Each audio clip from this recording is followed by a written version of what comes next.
Boa noite, gente. Mais um dia. Estou muito feliz de vê-los sempre. Tem alegrado minhas quartas-feiras. Então vamos lá. Terminar esse inventário e partilha que não é brincadeira, né? Hoje a gente termina e, se Deus quiser, a gente fala de ação possessória.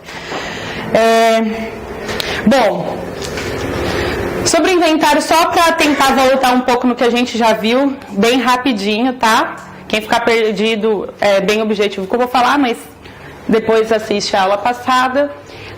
Bom, as características do inventário. A gente está falando de inventário e partilha, mas a gente está falando inicialmente agora da primeira fase, que é a fase em que a gente nomeia os bens para a partilha posterior, né? E essa nomeação vem a citação dos herdeiros, a nomeação do inventariante, né? E tudo mais.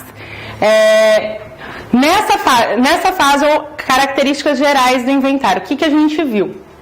A gente viu que o inventário, ele é um procedimento que tem fases muito específicas, e a ideia é que não se possa demorar muito nelas, ou seja, tudo que precisar de matéria probatória, o juiz deve mandar, que não seja documental, desculpa, o juiz deve mandar então para as vias ordinárias, que a gente chama, né? Ou seja, não realizar dentro dessa ação de inventário. Então, se precisar discutir, a gente vai ver quais as matérias, por exemplo, herdeiro preterido, um herdeiro que não foi chamado na citação, onde que ele seria chamado? A citação seria logo depois daquelas primeiras declarações, né?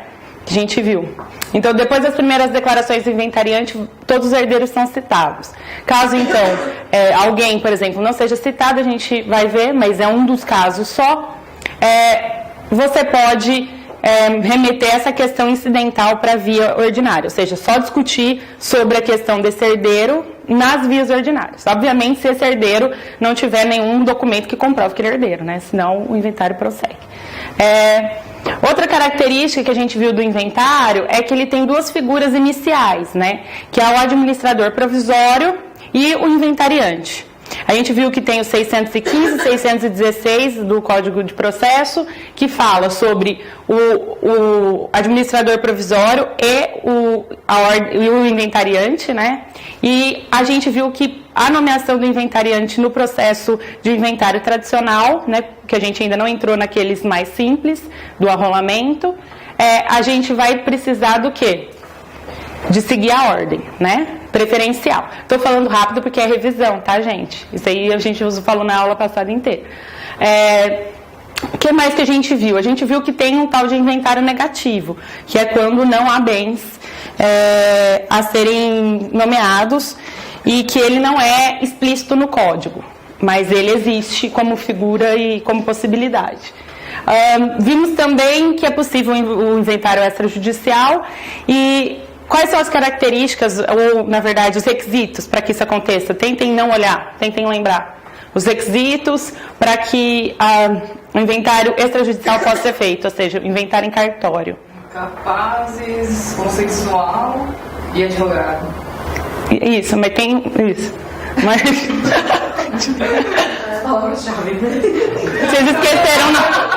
Vocês esqueceram na aula passada também, não esqueçam, testamento, tá? Não pode ter testamento.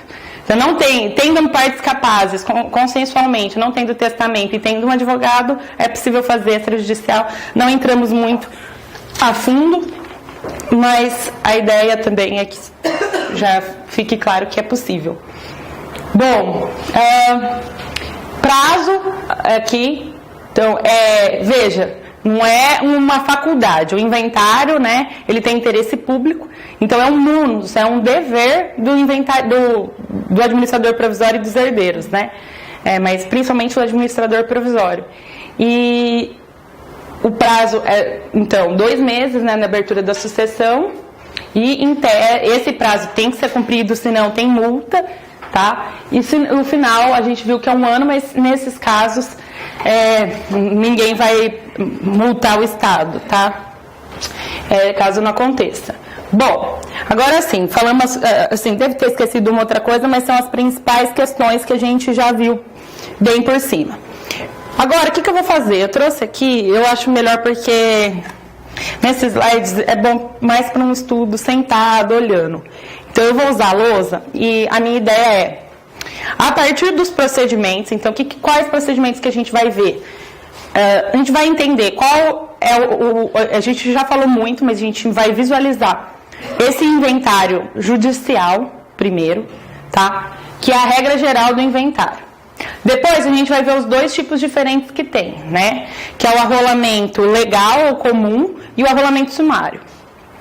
Depois a gente vai ver alguns incidentes que existem que podem ocorrer durante o inventário, que é o pagamento da dívida do espólio, né? Então, em caso de credor que se habilite no inventário, e a gente vai ver também a partilha, a regra geral da partilha, tá? Então, eu vou fazer pelo procedimento, ou seja, dentro da partilha tem várias especificidades, mas eu vou pegar o procedimento. Então, vamos começar falando da petição inicial, e aí a partir disso eu vou falando dos requisitos, tá? E focar nas coisas principais. Como eu sempre digo, lei seca tem que ler, né? Mas aqui é muito difícil que fuja dessas coisas mais principais. Vamos lá então. O inventário. Deixa eu pegar minha cola aqui, por ela mais perto.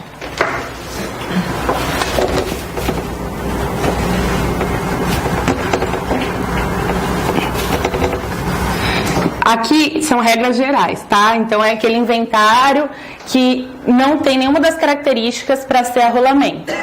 Quais são as características que poderiam abreviar essa regra geral que a gente vai colocar? Depois a gente vai ver o que abreviaria e tal. Mas regra geral, nos dois tipos.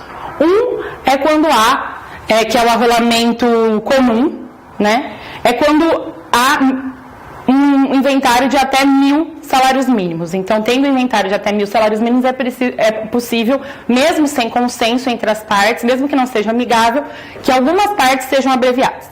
E no arrolamento sumário, é preciso que tenha partes amigáveis, que as partes estejam de acordo com a partilha, né? Então, que tenha um consenso entre as partes, e partes capazes.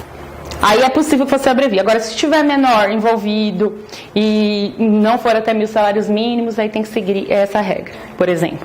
Mas essa é o máximo que o inventário pode ter, é essa regra que a gente vai começar estudando aqui. Então, vamos lá.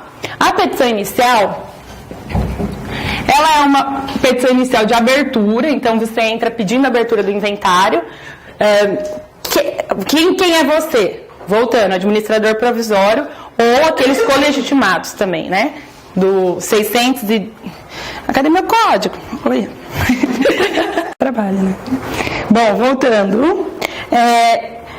Então, quem é você, né? Que eu falei. Quem deve pedir a abertura do inventário? O administrador provisório 615 ou os colegitimados do 616.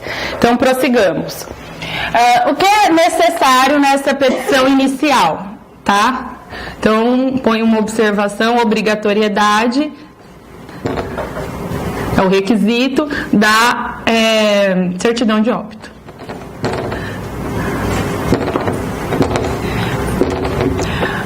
Parece assim, é óbvio, né? Mesmo que não fosse obrigatório, meio difícil, mas o que acontece? A gente vai ver que nesses procedimentos especiais, a gente já falou no geral, mas agora estudando a gente vai observar que as diferenças estão em algumas restrições ou algumas exigências específicas da petição inicial, da contestação. E mesmo que você saiba que a petição, que a certidão de óbito é uma peça até essencial, suponhamos que num teste cai. A certidão de óbito não é obrigatória, embora seja peça essencial. Por exemplo, sabe essas coisas de teste? Então, sempre que for obrigatório, eu vou ressaltar, tá? Bom, beleza, petição inicial distribuída. O que tem agora? A nomeação do inventariante. Então... Alguém conseguiu fazer alguma musiquinha pra gente decorar a ordem? Jesus, não. Entre cessionário, legatário e tudo mais, não se atenham tanto a isso. Mas 1, 2, 3 precisa saber do 617. Então, o que você pensa? Vamos tentar fazer pela lógica. Quem que é a pessoa mais próxima ao de cujos? O cônjuge. Então, seria o cônjuge, tá? Que também, inclusive, é o que mais teria direitos, vamos dizer assim, né? O cônjuge. Então, aqui a ordem de nomeação, ou pelo menos os primeiros, tá? No cônjuge, percebam que eles deixam bem claro companheiro sobrevivente. Então, união estável também é possível. No segundo, o herdeiro que se achar na posse e na administração do espólio, ou seja, o administrador provisório, né? Se não houver cônjuge ou companheiro. E 3, qualquer herdeiro. Então, herdeiros no geral, mas aí pensem, separou entre o herdeiro aqui, administrador dos bens, né, que está com algum bem, e os herdeiros no geral. Pelo menos para saber, tá? Esses primeiros subgrupos. Aí depois, e lembrando, né, aí pela ordem, se um dia você tiver que fazer alguma atividade, tem que saber quem seria o preferencial, veja, vai diminuir na intimidade. Qual que é o último aqui? Pessoa estranha idônea, quando não houver inventariante judicial. Então, veja, o mais distante desses daqui seria o último na ordem de preferência. Mas isso é assim, só para vocês saberem tudo de inventário, né? Porque eu falo, eu não consigo passar muito rápido por cima, porque depois você vai falar, esse aula não falou disso, não gosto. 5 dias depois, tá? É o prazo. Para quê? Lembra que eu falei que é uma coisinha meio B? Ai, não posso falar. Coisinha... Termo de compromisso.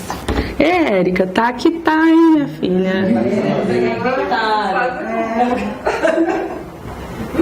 Podem me indicar. Não vou dar, desculpa aí. Lembrando que esse termo de compromisso, ele não é uma faculdade, ele é um dever, tá, do inventariante. Então, lá no parágrafo único do 617, essa exigência. Depois, em 20 dias, o que temos aqui, o que deve ser feito? Isso. As primeiras declarações. E regra... O bom disso é que dá pressão no outro, né? Putz, não tô sabendo, vou estudar. Não, brincadeira. Aqui todo mundo tá sabendo bem. Nessas primeiras declarações, como a gente viu, no geral, é para você nomear os bens do inventariante, os herdeiros, né? E demais direitos possíveis. E também, quando a gente fala que é nomear, não é só nomear, precisa ver o endereço, precisa colocar tudo. Uma coisa que eu não falei e aproveito para falar, ainda não é a citação, não vou falar agora, mas precisa de todos os dados, tá? Para que ocorra a citação. Então, digamos assim, na nossa cabeça, isso seria a petição inicial. Assim, a petição inicial é o pedido de abertura, mas o pedido de abertura você não precisa colocar dado nenhum, a não ser os dados de quem está entrando. Aqui que você vai detalhar, então, aqui os bens, quem são, né, eles, e as exigências estão todas aqui no 620, exatamente. Então, qualidade de herdeiros, grau de parentesco, relação de todos quando bem envolve títulos, ações, até haveres. O que é haveres? Né? Caso haja sociedade ou alguma empresa tem que apurar os haveres, vai ser numa ação autônoma essa apuração de haveres, uma ação de apuração de haveres. Mas aonde que você vai ter que dizer que existe uma sociedade? Tudo nas primeiras declarações, tá? E também dever do inventariante. Bom, ok. Coloquem aí, então, primeiras declarações do 920, quem quiser depois dar uma olhada. Bom, aí, depois disso, ocorrem as citações.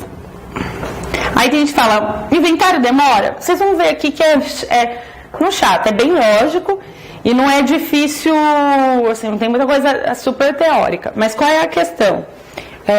Mesmo a gente vendo aqui que é um pouquinho longo, veja, o prazo 5 dias, 20 dias para as primeiras declarações, mas pensando que tem que ser obrigatoriamente aberto até 2 meses, né? Não é para ser algo demorado. Por que demora? Aí a gente vai ver. Por exemplo, começa já aqui. Demora para fazer a citação. Muita parentada. Já até achar todo mundo. Aí o que acontece? Vai citar um, já morreu. que tem que fazer? Citar o herdeiro. Aí às vezes não é um, às vezes são 20 herdeiros e tem que citar os 20. Então, assim, começam os problemas da vida prática. Mas, ó, já que no concurso a gente ainda não tá... A gente pega a bucha depois, né? Até lá. Na situação que tem para ser dito, ela tem que ser feita por correio... Ou não, desculpa. E edital.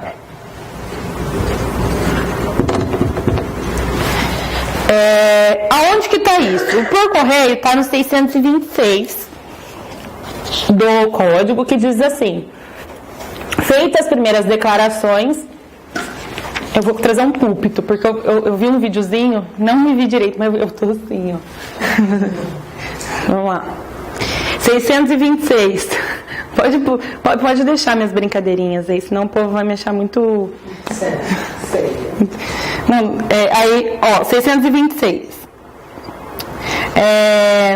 Feitas as primeiras declarações, o juiz mandará citar para os termos do inventário da partilha o cônjuge, o companheiro, o herdeiro, os legatários e intimar a Fazenda Pública, o Ministério Público, se houver herdeiro incapaz ou ausente, o testamenteiro, se houver testamento. Então, essas são as pessoas que devem ser citadas. Aonde está falando que ela tem que ser citada por correio?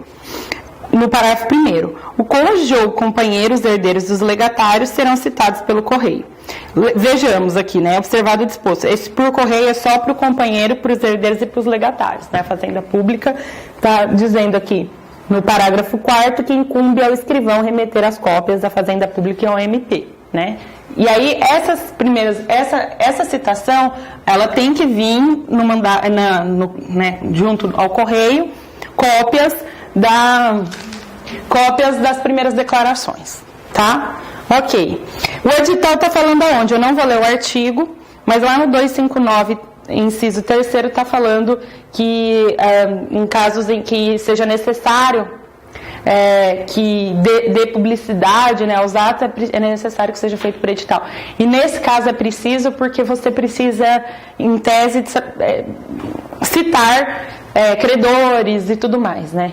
Eu, assim, parênteses de pensamentos, até hoje, assim, eu não leio, todo mundo sabe que não funciona, mas eu não vejo estudos falando como a gente poderia agilizar. Vejo coisas práticas acontecendo, uma ou outra, já vi citação por Facebook, só que acaba às vezes sendo anulada, né, porque é complicado.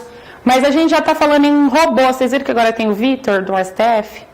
O Vitor Gente, eu vejo essas coisas de robô, né, que mundo estamos. Mas tem os robozinhos, eles têm nomes e eles ajudam a separar os processos, obviamente que numa inteligência artificial e tudo mais. A gente já está falando disso, a gente fala em citação por edital, né? Ninguém nem pega mais em papel. Então, é uma coisa aí para se pensar, né? A gente chama de citação ficta, eu nunca entendi então por que faz, mas faz. Não é. Mas tudo bem, isso aqui fica entre nós. Só eu que leio o Diário Oficial na manhã, né? Pego lá aquelas letrinhas miúdas. Mas é necessário, então, que seja feita por essa formalidade, ainda é o nosso método de citação ficta. Bom, depois da citação, do último que deveria ser citado, do último herdeiro, do último legatário, do último testamenteiro, de todo mundo que está lá, o último a ser citado, aí começa a computar o prazo do AR recebido, da juntada. Esse é um prazo comum, ou seja, a partir do momento que o último é citado, abre-se o prazo para todos de 15 dias, todos eles que já estão tendo ciência, né, do inventário, para, no caso, impugnar as primeiras declarações, caso queiram. Né? Se você não tem nada a falar, você não precisa, mas abre-se o prazo de vista do processo de 15 dias para a impugnação. Se houver alguma impugnação, do que essa impugnação pode se basear? Ela pode se basear, por exemplo, na escolha do inventariante. Então, eu falo assim, por mais que possa estar na ordem de preferência, ele não é uma pessoa diligenciosa, né? Diligente, desculpa. Não é uma pessoa diligente, ele não sei lá, qualquer alegação que seja contrária ao munus que ele deve exercer. Ou até mesmo, né, se houver ali um interesse muito genuíno, e você explica para o juiz que, no caso, por exemplo, você queria ser inventariante por isso, aquilo. Então, é um tipo de impugnação. Outra, a impugnação aos bens. Então, esqueceu de certo bem, esqueceu de chamar fulano, tem um herdeiro que não foi chamado. Então, tudo isso é falado nesse momento da impugnação. E a partir do momento, então, se não há essa impugnação de ninguém, não há essa fase. Havendo a impugnação, o que pode acontecer? O juiz, né, pode acolher essa...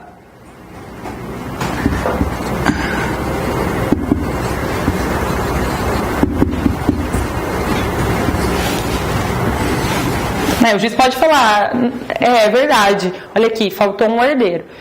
E pode simplesmente, então, fazer esse ato faltoso, no caso, citar esse herdeiro. Mas como que isso ele ficaria sabendo? Se houver prova documental ou qualquer tipo de prova que ele consiga ali na hora, já dá alguma posição sobre essa impugnação. Então, o juiz pode mandar retificar as primeiras declarações, pode, então, inclusive... na hipótese que eu disse sobre impugnação ao inventariante, o juiz pode nomear outro inventariante, se for o caso. Então, o juiz pode decidir a questão se houver prova documental suficiente. Caso o juiz... Uma dúvida, se nesse caso um dos herdeiros se impugna dizendo que quer ser inventariante e tal, e fala... Ou fala, X pessoa deve ser inventariante porque era a companheira dele, não está rolando, então além de ter que entrar no processo, tem que ser inventariante. Nesse caso, o juiz ele pede para outra parte se manifestar, para o inventariante se manifestar, ou ele já pode decidir? Ele já pode decidir. O prazo, então, a questão é o seguinte, né? De acordo com os princípios do novo Código Civil, o juiz ele tem que dar ao contraditório o máximo possível, né? E a parte, vamos supor que o juiz decide essa que se sentir prejudicada de alguma forma, ela pode agravar essa decisão do juiz. Obviamente que o procedimento especial aqui ele tem essa regra e ele é feito para ser mais ágil, mas é possível, né? Aí eu teria que ver na jurisprudência se de fato isso é recorrente ou, né? Normalmente, em inventário, assim, aí por isso que eu falo que o processo também tem muito da regra da vida. E é muito difícil que o juiz decida, por exemplo, tem o prazo de 15 dias e essa impugnação fica lá, juntada. Ou seja, o advogado da outra parte, ela teve acesso, porque ele é intimado dessa decisão. Um advogado diligente já vai se manifestar, entendeu? Por quê? Porque até o cartório falar manifeste ou não ir para o juiz, isso aí já foi uma vida. Então, provavelmente, na vida real, provavelmente esse prazo, mesmo que o juiz não tenha dado, existiu. Mas, esquecendo isso, pensando na vida real que o juiz vai... Eu vejo que seria de bom, assim, seria salutar de acordo com as regras do processo, até para que não haja necessidade de um recurso, que o juiz abra um prazo nem que se for 5 dias para manifestação. Mas, de acordo com o código, não há uma exigência para, até onde eu sei, depois eu até vou, mas até onde eu sei não há, é possível que o juiz já acolha. Deixa eu ver ali onde está a impugnação. Citações. Autoriza esse raciocínio que eu disse do juiz julgar direto. Mas, de acordo com os princípios e tal, eu vejo que é possível, inclusive, agravar caso haja um cerceamento de defesa. Ok. Feito isso, tem mais uma coisa que é possível de acontecer nessa impugnação. Que eles chamam de questão de alta indagação, que é justamente um caso em que não haja essa prova documental ou uma prova. Há uma discussão na doutrina, tá? Se essa prova precisa ser de fato documental, de que tipo, né? Mas a ideia, para ser prático, é assim, uma prova que o juiz de pronto, consiga, sem abrir mais contraditório, sem ter que fazer nenhum ato, ele consiga ali de pronto ter uma convicção sobre aquela matéria, né? Então, caso não seja possível, por exemplo, faltou um herdeiro, todo mundo sabe que é filho, mas não foi registrado, não precisaria aí de ter uma declaração de paternidade, que aí não é cabível nesse momento. Mas o que é cabível, o que deve ser feito?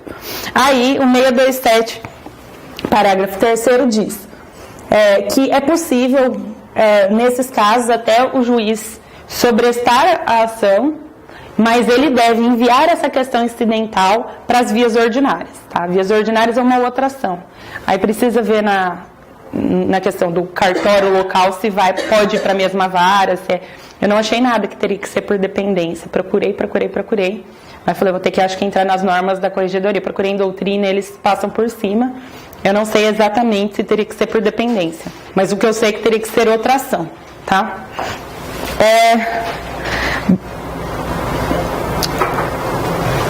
Ok.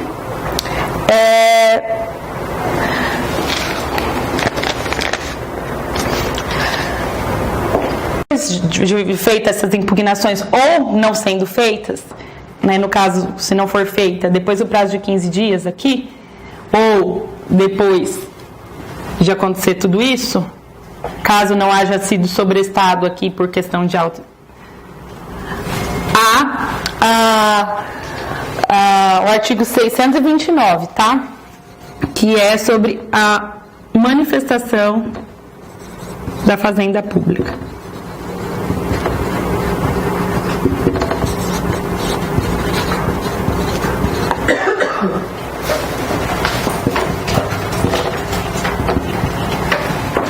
Então, vou ler rapidinho aqui. A fazenda pública, no prazo de 15 dias após a vista, de que trata o artigo 627, que é essa vista das impugnações, informará o juízo, de acordo com os dados que constam de seu cadastro imobiliário, o valor de bens de raiz descritos nas primeiras declarações. Então, ele vai pegar aquilo que foi nomeado e vai falar, então, vai falar o valor de raiz ali, né, que está no imóvel. O que acontece depois? É feita a avaliação judicial. Ela pode ser dispensada.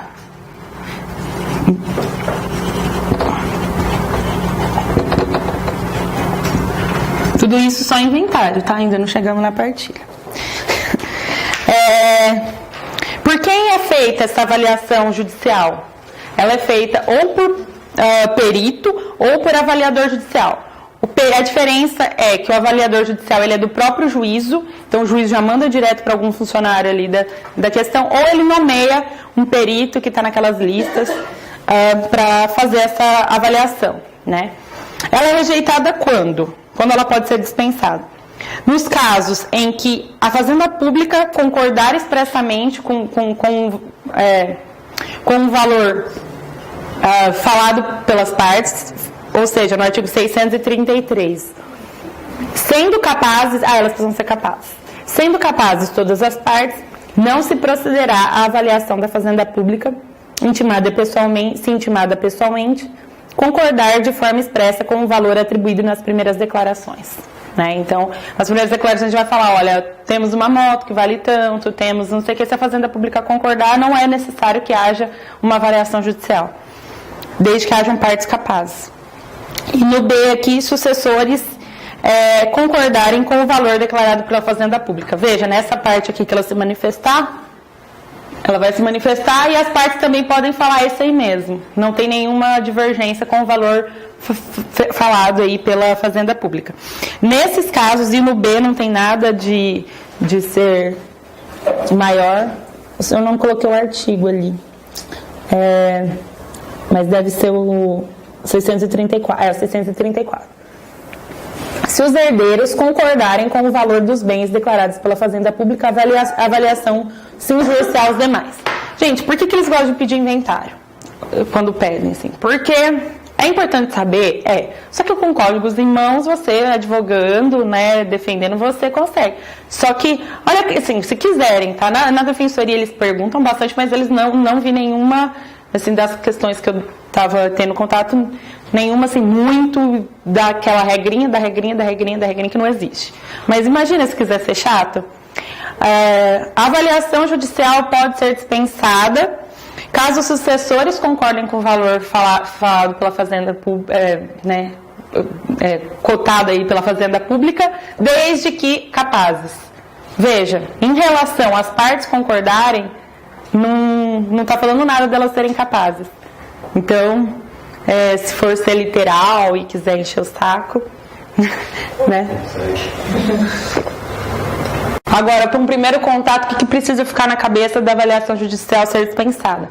Caso não haja divergência entre a Fazenda Pública e as partes, né? Não havendo divergência entre a Fazenda Pública e as partes, não é feita essa avaliação. Aí nomeia o perito, se for o caso de avaliação judicial, e aí o perito vai entregar um laudo, tá? Depois desse laudo, e aí também a avaliação judicial, veja, aonde pode demorar até agora?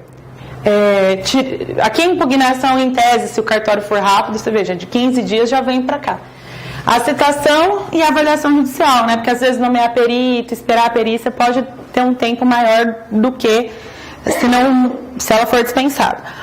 Nesse caso, depois então que o perito ou avaliador judicial ele anexa esse laudo, as partes têm 15 dias para impugnarem esse laudo, se houver alguma impugnação a ser feita, né? Se não houver, não há impugnações. Não há impugnações.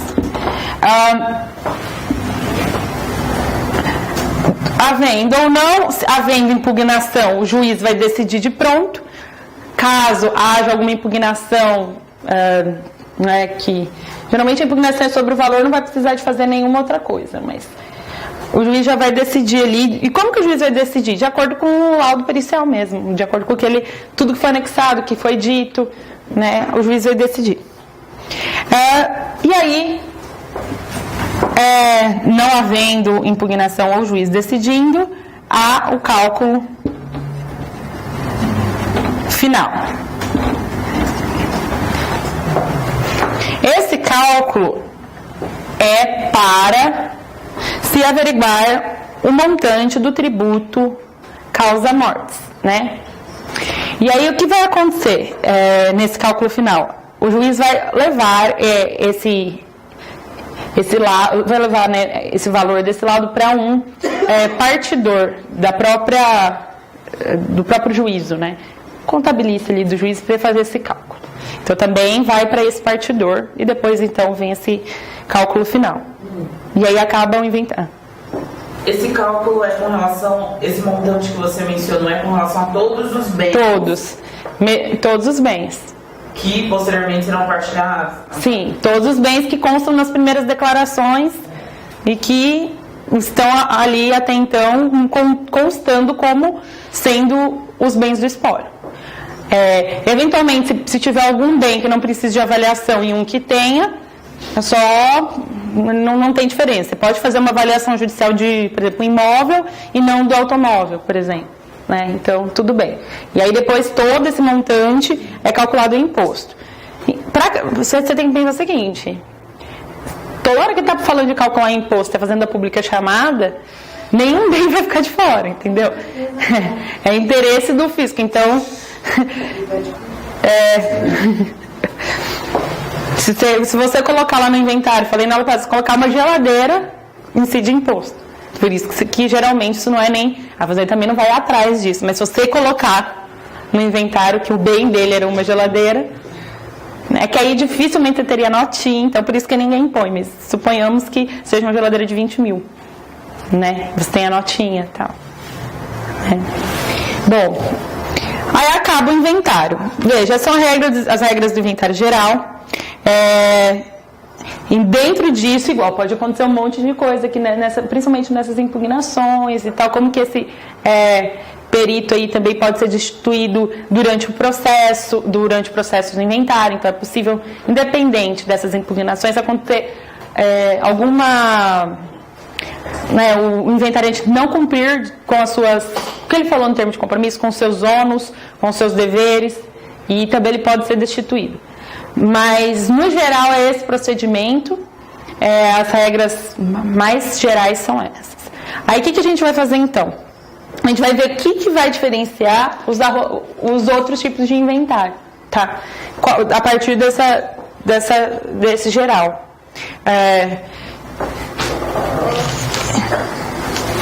Será que eu vou fazendo? Eu vou fazer um quadro específico para o outro, e também aqui tem nos slides por escrito a diferença. Peraí, o que eu estou procurando? Eu estou procurando.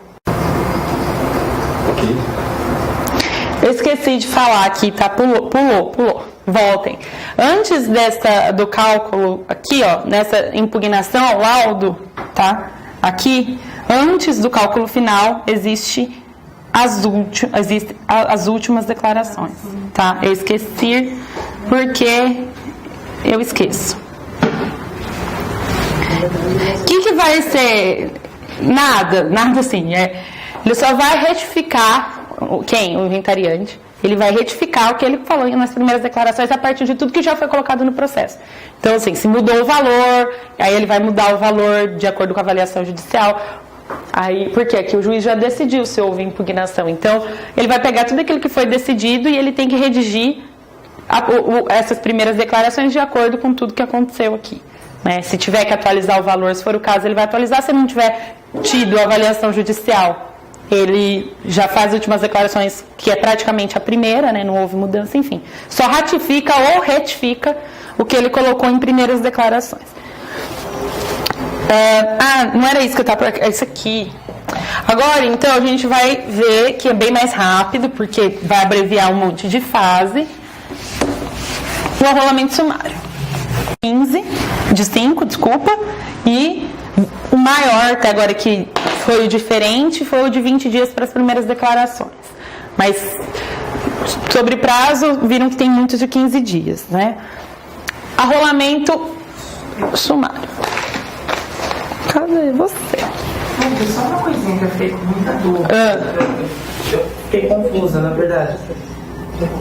O inventariante ele tem que se manifestar depois que o avaliador apresentar o laudo. Aí ele vai retificar tudo nas últimas declarações, sim. De acordo com a inicial. Não, depois do laudo há a impugnação ou não. Há os 15 dias para essa impugnação.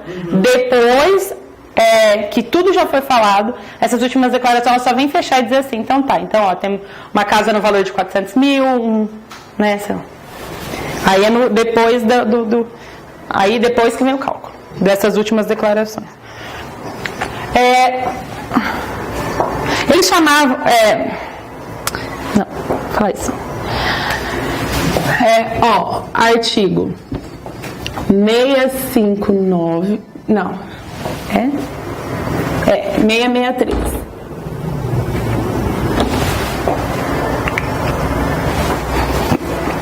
Tem outras.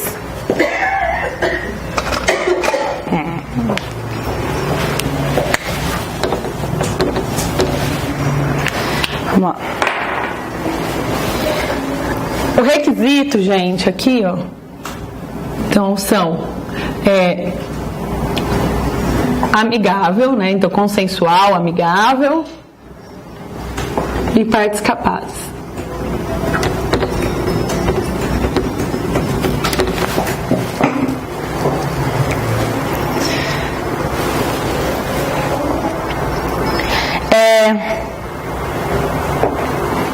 Bom, requisitos da petição inicial aqui. Veja que aqui a gente está falando o que tem que ser amigável. A gente falou só do inventário. Aqui, a gente já vai colocar, inclusive, a partilha, porque qual que é a ideia? O inventário ele só não é amigável se as partes não estiverem de acordo com a partilha, né? Ou com os herdeiros. Todo mundo fala, nós somos os herdeiros, não tem mais ninguém? Todo mundo de acordo? Todo mundo de acordo. Vamos fazer então, vocês viram, fica fulano com aquilo outro, ou vamos dividir já de acordo com a lei, tá tudo certo e estamos de acordo. Somos maiores e queremos simplificar. Vejam, é possível que, quando há essa concordância e as partes ainda são, as partes são capazes, é possível que elas façam por inventário extrajudicial, que hoje em dia é muito mais fácil. Mas, se elas quiserem fazer judicialmente ou por algum motivo tiver um testamento ou alguma das restrições que a gente tiver que fazer, é possível fazer judicialmente, é possível um procedimento um pouco mais simplificado. Bom, então aqui começa na petição inicial, tá? Qual é o requisito da petição inicial aqui? Ela tem que ser subscrita já, não pelo administrador provisório, mas por todos os sucessores. Então, é o mesmo advogado. É possível até que, eventualmente, não haja, né? Mas geralmente é o mesmo advogado que vai e faz uma petição inicial explicando que trata-se de arrolamento sumário. O que diz, então? 660.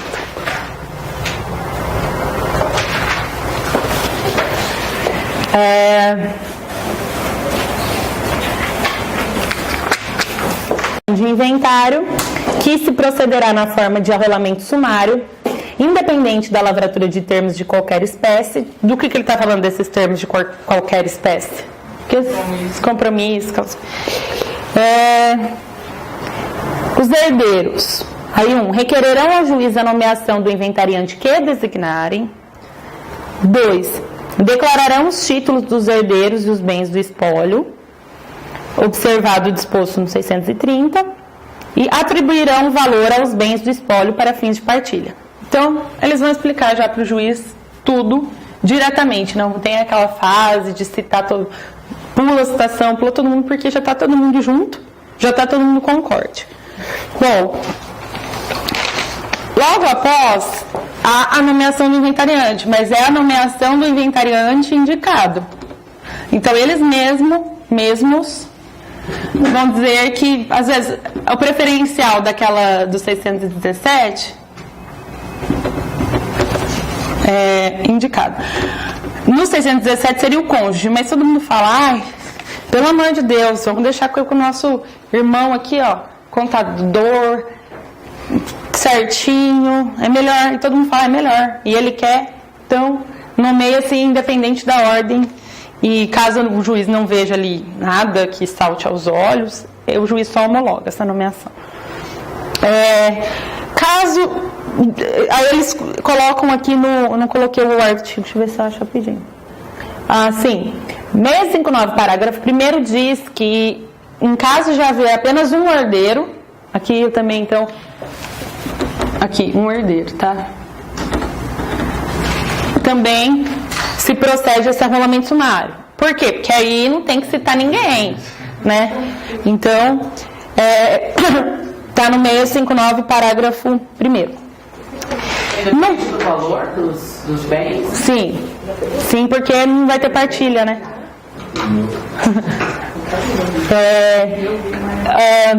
E veja, nesse caso do arrolamento sumário, não tem questão de valor, só no arrolamento legal. Tá? Ou seja, o arrolamento legal é em relação ao valor. O arrolamento são dois tipos de simplificação daquele procedimento que a gente viu. Uma é a simplificação a partir desses requisitos, serem amigáveis, partes capazes ou de ser apenas um herdeiro. O outro, o valor, ou seja, o outro as partes não precisam ser concordes. Mas se for um valor menor, é possível simplificar algumas fases. E aí o que acontece também? Esse imposto que é calculado tudo, ele pode ser pago administrativamente, que depois até vou colocar os artigos tudo. Deixa eu pôr, isso aqui eu estava pondo e parei. Deixa eu pôr no arrolamento sumário aqui pra gente.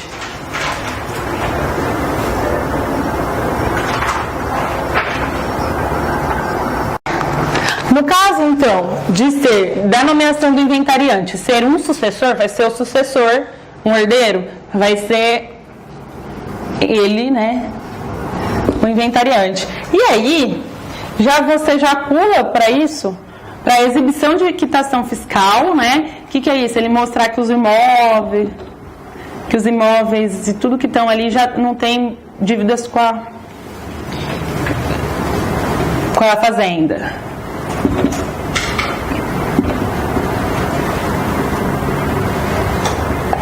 E também já o pagamento de imposto, tá? Aí ele mostra que não há dívida e não há, aqui eu até coloquei, olha aqui, ó, não tem nem avaliação nem nada.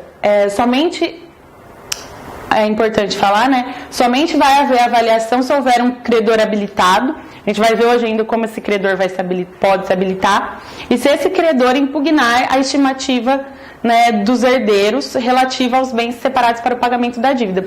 Porque é possível que os herdeiros sejam de acordo com esse credor entra habilitado, os herdeiros não se opõem. E os herdeiros falam assim, beleza, então a gente, por exemplo, essa casa vale 200 mil, paga a dívida. Se houver acordo quanto a isso, aí também a dispensa de avaliação. Mas caso precise discutir aqui esses bens separados para o pagamento, e no caso desse credor se habilitar, ficou um pouco confuso, A dispensa de avaliação, nesse caso de credor, só vai acontecer quando ele não concordar com os bens que foram separados para o pagamento daquela dívida, tá? Aí ele vai brigar e vai querer uma avaliação judicial, porque ele vai falar, eu não concordo, essa casa vale mais, e aí então precisaria da avaliação. Caso contrário, também é possível dispensar por causa desse arrolamento sumário, tá? Também não tem essa parte do contador e partidor, né? Então ele vai administrativamente, então ele vai até a fazenda pública e paga as dívidas e eventuais impostos. 662, parágrafo 2º é importante, olha o que ele fala. O imposto de transmissão será objeto de lançamento administrativo, conforme dispuser a legislação tributária, não ficando as autoridades fazendárias adstritas aos valores dos bens do espólio. Então, inclusive, mesmo administrativamente pode haver uma divergência e aí você não teria essa oportunidade de discutir. Mas não havendo problema com o que a Fazenda Pública administrativamente fez, você pode... impôs como pagamento, você pode então fazer esse lançamento, esse recolhimento desse imposto administrativamente. E aí, você vai só exibir para o juiz,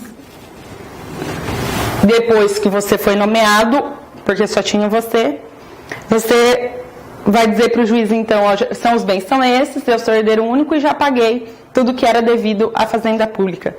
Aí acontece a sentença de adjudicação.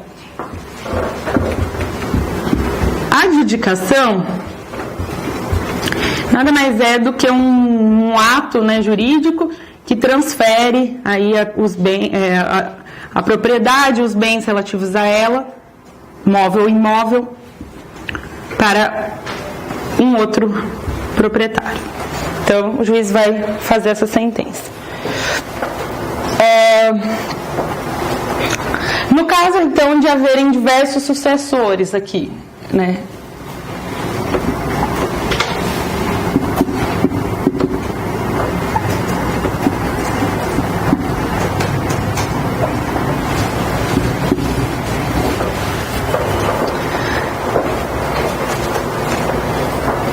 Aí eles vão ter uma outra fase, que no outro caso não tinha, que é a apresentação da partilha amigável.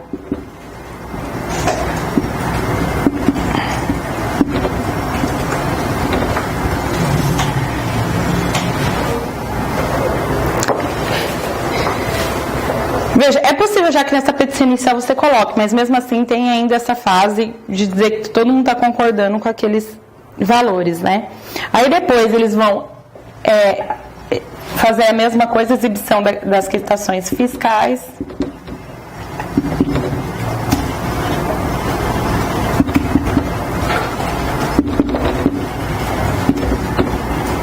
E depois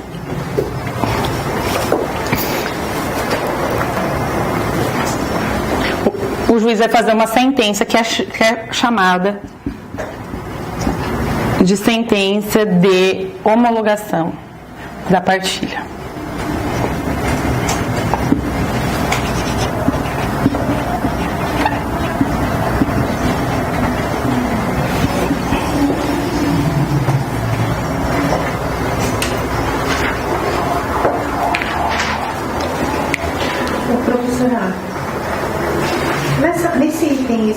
da quitação fiscal, não é aí que se apresenta as certidões de débitos, aquelas negativas, de PTU? Então, nesse caso...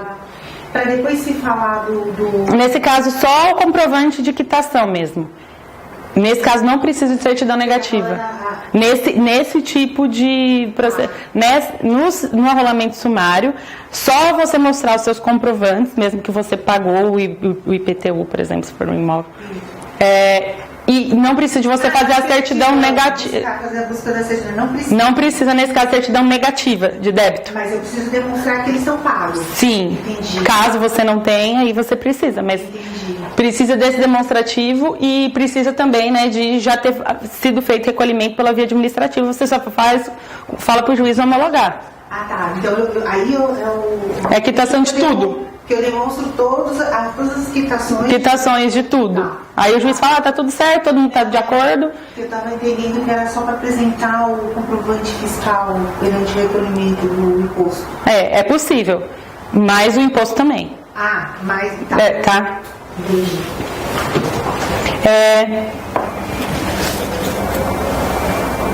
Depois disso, a venda sentença, então é possível, logo depois, desculpa. É possível o levantamento, né, dos alvarás relativos às cotas de cada herdeiro. Alvará? Isso. É um alvará de levantamento que se chama. Sem esse papel, você não consegue ir ao banco. Por exemplo, se ele tiver um dinheiro em conta. Se tiver o dinheiro, alvará. Formal de Então, esse aqui, você está vendo que não tem nada disso. Tá. A gente não viu partilha do inventário tradicional. Tá? A gente vai ver a partilha, do formal de partilha e tal. Ah, mas aí se eu tiver um bem imóvel aí, como é que fica? Eu não vou pedir alvará. Alvará para venda, se for o caso. Não, mas não vai ser vendido. Fica um quarto para cada um, vamos supor. Tem 4 herdeiros, a regra sei lá, separação de bens em relação ao cônjuge, e aí fica um quarto, na verdade, 3 herdeiros e mais o cônjuge, fica um quarto. Ok. Se ninguém for vender, isso não quiser ser, fica lá, todo mundo fica com a propriedade, né? Todo mundo... mas aí mesmo assim ainda vou pedir alvará de partilha? Não, aí... Alvará de levantamento? Não, aí não. Alvará seria um alvará para venda, né, desse imóvel. Então, mas aí eu pediria o quê? Eu pediria o quê? Chama alvará para venda. O nome é alvará, né? Aí você você faz uma petição requerendo alvará para que o carro seja vendido e o dinheiro dividido de acordo com as cotas. E depois, no caso, né, esse alvará de venda, depois ainda dependendo se tiver menor, quem não é esse caso não pode, do sumário. Mas aí o Ministério Público tem que ver se essa venda, o dinheiro foi levado para o menor, aí você ainda volta no inventário. O inventário não é que nem um procedimento tradicional que acaba, assim, tipo, sentença, transitou em julgado, não se pode fazer mais nada, tá? É um alvará. Eu não sei se tem um nome específico, tá? Eu até vou ver e te trago semana que vem. Mas que eu sei, assim, se você fizer um pedido desse, o juiz entende, você consegue vender. Deixa eu ver se eu falei tudo só, não tá ainda ligado, né? Da intervenção do Ministério Público, tá? A intervenção do Ministério Público, nesse caso, só se dará quando houver testamento a cumprir. É possível com o testamento que seja feito dessa forma mais simples, desde que as partes sejam capazes, mas aí o Ministério Público tem que intervir.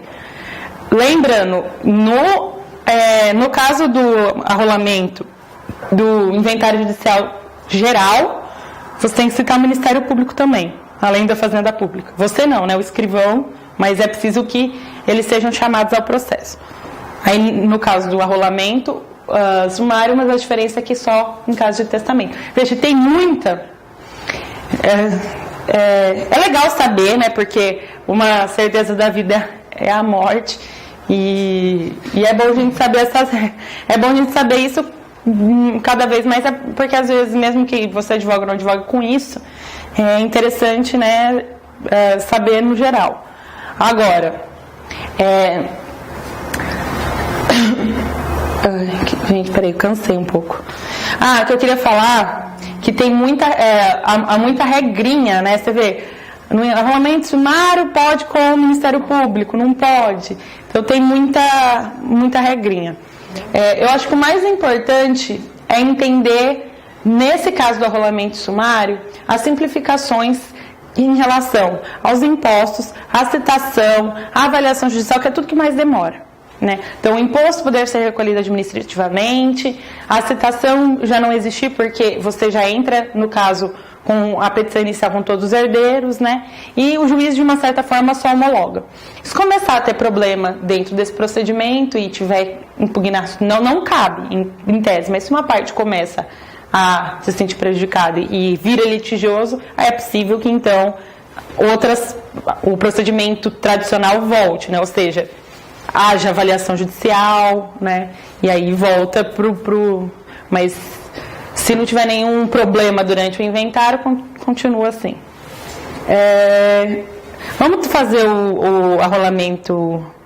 A gente vai para o intervalo, que ninguém merece também. Vamos lá.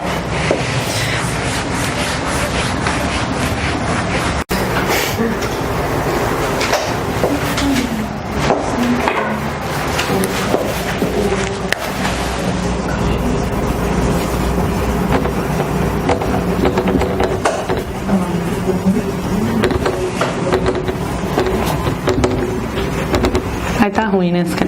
Desistir. Agora já foi.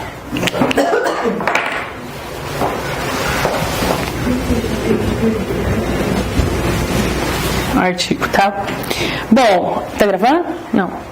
Tá. Ó, uma coisa, se você for pegar o código meio desprevenido, vai estar lá escrito assim, ó, na seção 9 do inventário, a partir do 659, vai estar escrito do arrolamento. E ali ele não vai separar em itens ou arrolamento sumário e arrolamento legal, tal. Entendeu? Você fica até confuso lendo ele, nem parece estar falando de outra coisa. Então, só para lembrá-los, porque caso peguem para ler, existe essa diferença, mas talvez se você não soubesse, você não sabe que horas é um, que hora é outro. Que é tudo chamado de arrolamento no geral. Então, o requisito aqui para o arrolamento comum é que tenha o valor máximo de 1.000 salários mínimos. Que dá, o salário mínimo hoje é 965, por aí? 57. Depende. Enfim,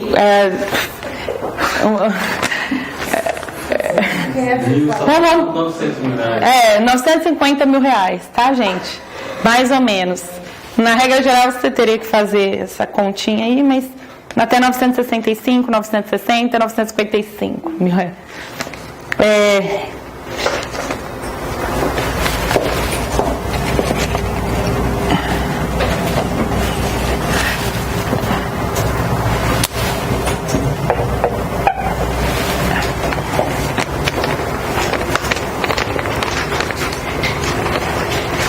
Uma coisa aqui.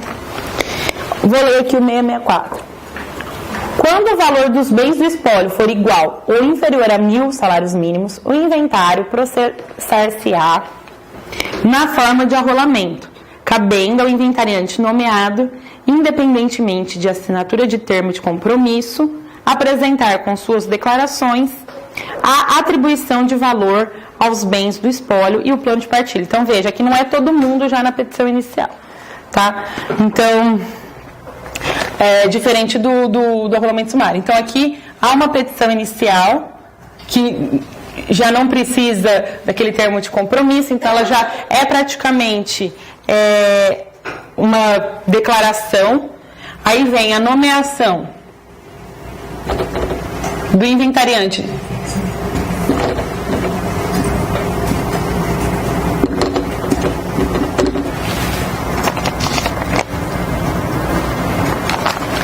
Segundo a ordem legal.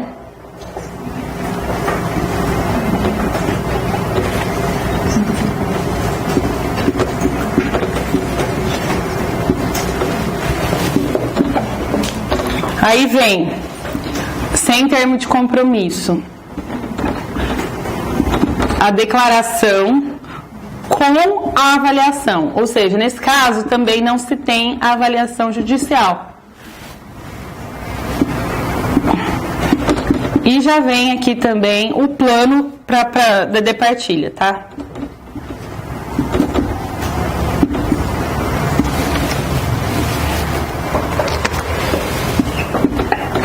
Logo após citação dos herdeiros.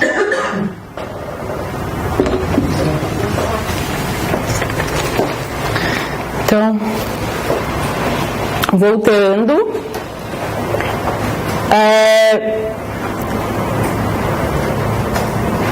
até aí é tudo que eu li até agora do 664. Aí o parágrafo 1º. Se qualquer das partes ou o Ministério Público impugnar a estimativa, né, feita pelo inventariante, o juiz nomeará avaliador, que oferecerá laudo em 10 dias. Então, aqui já é uma exclusão, né, dessa desnecessidade de avaliação judicial. No caso, então, de qualquer das partes impugnar esse valor falado pelo inventariante nessas declarações, ou o Ministério Público, né? Parte o MP impugnou esse valor que tem que constar da declaração, né? Que, ó, a avaliação que ele colocou aí, sim tem a avaliação. Caso contrário, já não haverá. Aí o que pode acontecer? Como eu disse, não há regra sobre as partes estarem concordes. A única regra, eu digo requisito, desculpa. O único requisito é o valor monetário desse inventário. Então, há duas possibilidades aqui, né? Que a partir desse momento aí da citação.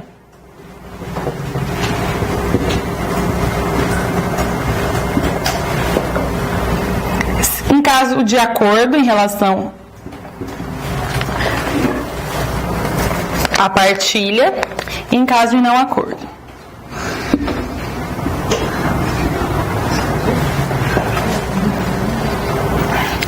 Caso haja acordo, é só fazer aquela parte do juiz homologar as quitações fiscais,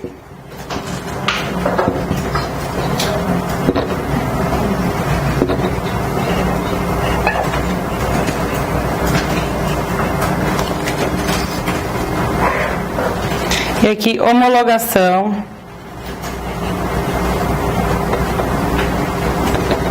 conforme o plano de partilha.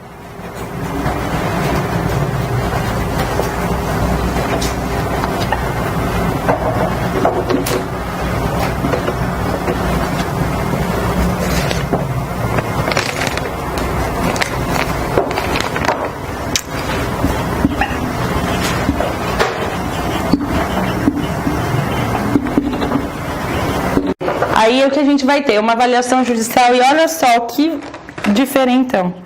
Uma audiência para deliberação da partilha.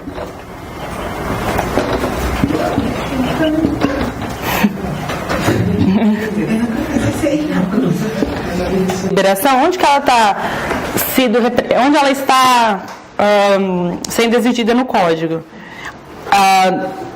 Parágrafo 2º aqui, ó. Então, da avaliação judicial, desculpa que eu já fui meio direto. Tem o laudo, né? O judicial, que também pode ser impugnado na audiência. Então, olha, apresentado o laudo, o juiz em audiência que designar, deliberará sobre a partilha, decidindo de plano todas as reclamações e mandando pagar as dívidas não impugnadas. Então, é na audiência que o juiz, em vez de ter os 15 dias para impugnar, depois para fazer as últimas declarações, o juiz já faz essa audiência logo após o laudo para já deliberar tudo. Tá. Tudo que era para ser feito no papel, o juiz vai fazer nessa audiência com a tentativa de ser mais rápido, né? Para juntar todo mundo e dizer qual que é o seu problema. Não concordo com ele. E aí o juiz já vai decidir nessa audiência. Entendeu? Com todos os herdeiros? Com todos os herdeiros. Herdeiro, perito, todo mundo ali? Na prática, acho que é difícil. Eu nunca vi isso. Também nunca vi. Na prática, o juiz não vai designar as partes, eu acho que vão preferir mandar por papel, ficou por isso mesmo, mas tá aqui, ó. Na prática, Requisita para o juiz uma audiência. Nossa, eu vou fazer. De deliberação. Tô gostando disso. Quer quieto? 664, parágrafo 2º. É até interessante você me perguntar disso, que eu vou ver na prática essa defensoria, como que ela... Vou ver com algum defensor se vocês souberem antes de mim.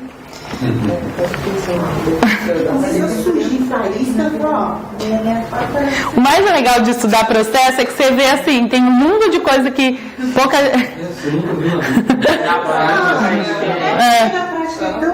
Na prática é automático, né? Ela vai falando ali, você só vê as coisas Como diz lá, agora automáticas. funciona assim, né? Se não via É que é petição. mais celery também, né? Mas é legal porque dependendo do seu interesse, quanto mais você sabe, a técnica tá ali. Você pode usar a favor do seu assistido, cliente. Olha o parágrafo 3º que fala. Tem gente que se animou com essa audiência, que adora dar uma volta no fórum. Lavrar-se-á de tudo um só termo, assinado pelo juiz, pelo inventariante, pelas partes presentes ou por seus advogados. Pode ser advogado, né? É que você tem que pensar assim, aqui no caso é não acordo, mas às vezes não é não acordo de todo mundo. Entendeu? Às vezes é só um que não está de acordo, os outros falam, tá bom, os outros têm o mesmo advogado, então às vezes não, assim, eles vão estar representados, né? Mas eles não precisam necessariamente estar fisicamente lá. Parágrafo 4º. Aplicam-se a essa espécie de arrolamento no que couber as disposições do artigo 672 relativo ao lançamento, ao pagamento e quitação da taxa judiciária e do imposto sobre a transmissão de propriedade, que é aquele de poder ser feito administrativamente, tá? Então, o juiz vai decidir nessa audiência. Nessa audiência, o resultado que está no parágrafo 3º aí, do 664, é a lavratura do termo, do termo.